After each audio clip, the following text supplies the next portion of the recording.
হেই, আমি সারাদিন হলাম কাজ করতে রোমিও তেরেছড়া রবিকুলার। ও চাচি, বলেন বলেন বলেন।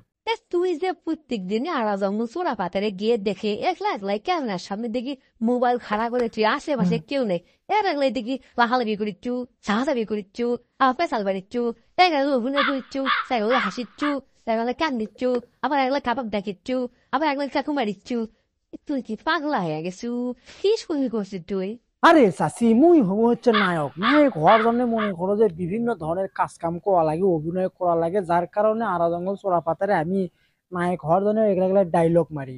আমাক মুই দেখে তোমার কি মনে হচ্ছে এত সুন্দর স্মার্ট হ্যান্ডসাম একটা ছেলে নায়ক হবো না? আমি নায়ক হয়ে কি করবো? আমার জন্য ইন্ডাস্ট্রি ফাঁকা। বলিউড, হলিউড, ঢালিউড আমাক ছাড়া চলিচ্ছে না। আর ফেসবুকে ভিডিও বানিয়ে মনে করো যে লাখ লাখ হাজার হাজার ঘরের ভিতরে বসে থেকে আমি টাকা কামাই করবো। তুমি এসব বুঝবা না, বুঝছো চাচি?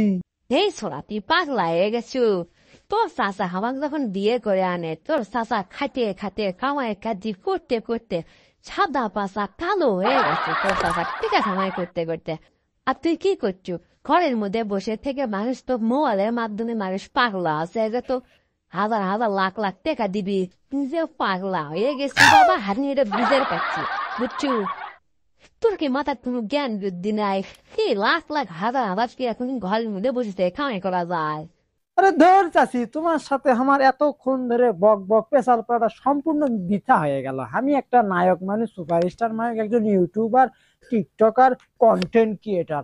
এতক্ষণ ধরে আমি তোমার সাথে পেশাল পাড়িচ্ছি, এই পেশাল পাড়াটা সম্পূর্ণ বৃথা হয়ে গেল। তোমাকে আমি এতক্ষণ ধরে কি বুঝলাম? আর তোমাকে যদি আমি বুঝাই, তুমি বুঝবে না, কারণ তুমি মূর্খ। হ্যাঁ তুমি 5 পাস করছো, 8 পাসও করনি, এইচএসসি পাসও করনি, ইন্টার পাসও করনি, আবার তুমি অনার্স গ্রাজুয়েট কোন ধরনের লেখাপড়া তোমার মধ্যে নাই। তুমি 5 পাস করে তুমি আমার কেমনে মাপ পাচ্ছি? তুমি বুঝবা না, বুঝছো?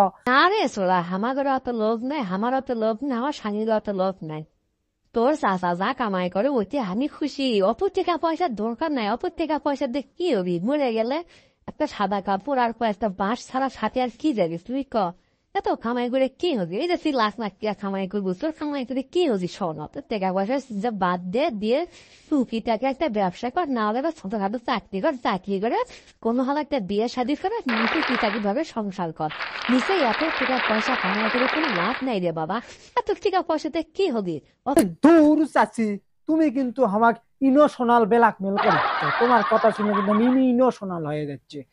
কিন্তু আমাকে ইমোশনাল করে লাভ নাই, কারণ আমি তোমার ঘরের পাশ দিয়ে কিছুদিন আগে যাওয়ার সময় দেখলাম তুমি চাচার সাথে হো হো করে দিচ্ছ, পেশাল পারিচ্ছ, মানে চাচার দাড়ি তুমি ধরে 10 বার আসার মারিচ্ছ, চাচা তুমি কিল ঘুষি গুতা লাত্তি ঘুষি সব মারিচ্ছ। পরে এখন আমি ভাবলাম দেখি কাহিনী কি, একটু ঘরের অতপাত থেকে শুনে আসি। তো শুনবে যে শুনি তুমি চাচা করছো, আমার শুনু নাই, পাউডার নাই, তেল নাই, শ্যাম্পু নাই, আমার ভালো কাপড় নাই, শাড়ি নাই, ব্লাউজ নাই, পেটিকোট নাই। এই সম্পূর্ণ হচ্ছে টাকার জন্য। আর তুমি চাচার সাথে টাকার জন্য হো করিচ্ছ। আর তুমি আমার কাছে কি করতে চাচ্ছি যে আমি অল্পতেই সন্তুষ্ট? চাচি, তুমি আমাকে ভুল বুঝায় না তো চাচি। তুমি টেকা থুয়ে মনে মনে তুমি ঠিকই কও যে আমার না লাখ লাখ হাজার হাজার টাকা হোক, কিন্তু তুমি এসে আমাকে ডিমোটিভেটেড করিচ্ছ, কিন্তু তুমি আমাকে আনমোটিভেট করিচ্ছ। আমাকে উৎসাহ দাও, আমি যেন বাংলাদেশের সুপারস্টার হওয়ার পাই। ও আল্লাহ গো ইতে দেখি কেমন আসল জায়গায় হাত দিছে রে যা পারে তাই করুক তো ইউ তো শুনিয়ার পারেন মান সম্মান হওয়ার সব শেষ হয়ে গেল রে